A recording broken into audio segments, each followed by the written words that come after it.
Olá, bom dia, boa tarde, boa noite. Estamos retomando os nossos estudos acerca do livro do Êxodo. Agora vamos ver o capítulo 5. No capítulo 5, nós temos o versículo 1º ao 5º, onde Moisés e Arão, seu irmão, vão falar com Faraó sobre a ordem de Deus de adorá-lo, para que haja libertação do povo. Do capítulo 6 ao 19, vemos que Faraó fica desconfiado e, ouvindo o conselho dos seus conselheiros, ele acaba aumentando o trabalho do povo, né? Eles dizem, os seus superintendentes dizem a Faraó que dessa forma eles deveriam aumentar o trabalho do povo hebreu para que não houvesse tempo deles pensar em adoração e festas ao seu próprio Deus. Do capítulo 20 ao 21, nós vemos o povo murmurando e culpando Moisés, dizendo, né, que foi pior para eles, porque foi aumentado, né? A casa ele já não sofreu o suficiente, né? No capítulo 22 ao 23, nós vemos Moisés conversando com Deus, questionando, dizendo: Ó Senhor, por que afligiste este povo? Por que me enviastes? Pois desde que me apresentei a Faraó para falar-lhe em teu nome, ele tem maltratado este povo, e tu, de nenhuma sorte, o livraste o teu povo. Né? Então, nós vemos aqui já o plano de Deus em ação. No capítulo 6, nós vemos Deus respondendo a Moisés. A resposta começa no versículo 1 e vai até o versículo 11. Né? Deus responde a Moisés dizendo assim: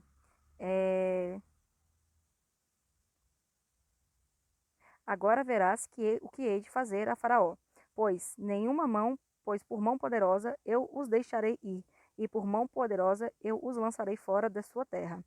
Falou Deus a Moisés e lhe disse: Eu sou o Senhor. Apareci a Abraão, Isaque e Jacó como Deus Todo-Poderoso. Mas, pelo meu nome, o Senhor, não lhe fui conhecido. Também estabeleci a minha aliança com eles, para lhe dar a terra de Canaã, a terra a qual habitaram como peregrinos. Ainda ouvi os gemidos dos filhos de Israel, os quais os egípcios escravizavam, e me lembrei da minha aliança. Portanto, dize aos filhos de Israel: Eu sou, o Senhor, vos tirei debaixo da terra e das cargas do Egito, e vos livrarei das vossas servidão. Vos resgatarei com braços estendido e com grandes manifestações de julgamento. Tornar-vos-ei por meu povo, e serei vosso Deus. E sabereis que eu sou o Senhor, o vosso Deus, que vos tiro debaixo das cargas do Egito, e vos levarei à terra da qual jurei dar a Abraão, Isaque e Jacó, e vos-la darei como possessão.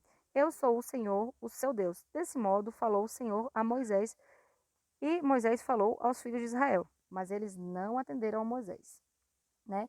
Do capítulo 12, do versículo 12 ao 13, nós vemos ainda Moisés inseguro, né?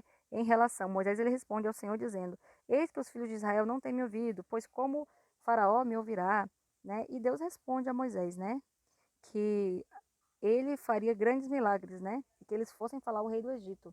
Nós vemos em todo o livro do Êxodo a fragilidade humana perante o Senhor, porque Moisés, o tempo todo, mesmo tendo contato com esse Deus, mesmo tendo visto esse Deus, né? Na verdade ele vê Deus mais na frente, ele ainda fica inseguro, né?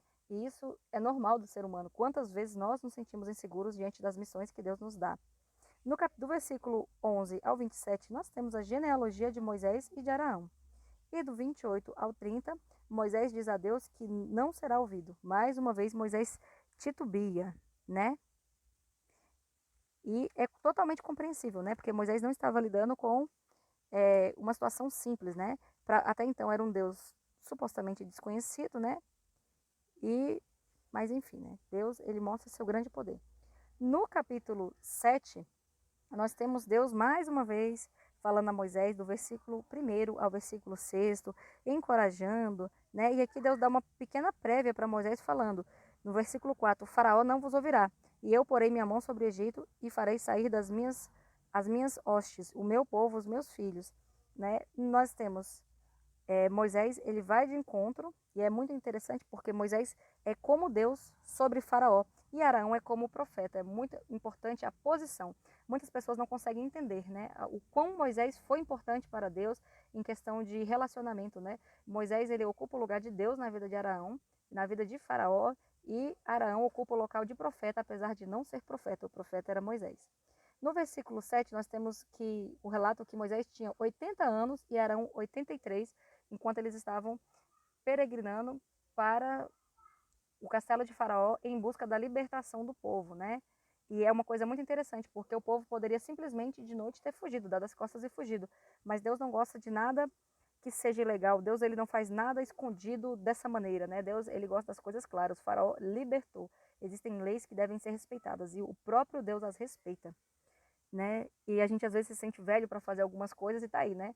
Araão era um senhor já de 83 anos e Moisés um senhor de 80 anos quando eles iam começar a peregrinação no deserto. Olha que interessante.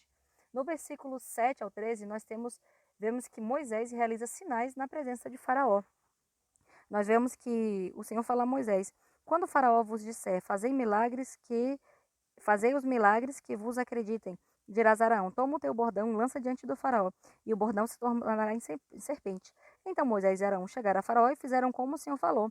E ao lançar, né, o seu bordão se tornou em serpente. Porém, Faraó mandou chamar os sábios e encantadores, e eles fizeram as mesmas coisas que Araão fez, para nós vermos, né, que o inimigo, ele é capaz de fazer alguns milagres, algumas manifestações. Só que vai chegar um ponto onde os sábios não conseguirão fazer as quantas maravilhas o Senhor está fazendo, né? E a Bíblia diz pra gente no versículo 13 que o coração de Faraó se endureceu e ele não ouviu como o Senhor tinha dito. Quantos corações se endurecem perante o Senhor, não é? Do capítulo 14 ao 24, nós temos a primeira praga. As águas se transformam em sangue por 7 dias.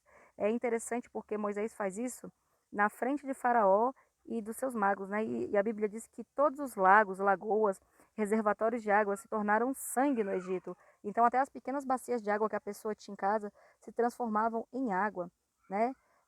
Virou o Faraó, então os magos do Egito também conseguiram fazer isso, né? Com as suas ciências ocultas, de maneira que o coração do Faraó se endureceu ainda cada vez mais. O Faraó vai para sua casa e todos os egípcios começaram a cavar junto ao rio para ver se encontravam água para beber, pois as águas do rio não podiam beber. Assim se passaram 7 dias depois que o Senhor feriu o rio Nilo. Então essa foi a primeira praga do Egito. Para que o vídeo não fique muito longo, nós vamos encerrar aqui e eu vou trazer um vídeo completo com as pragas do Egito, tá bom? Eu espero que vocês tenham gostado. Se você gostou, não esqueça de se inscrever. Graça e paz.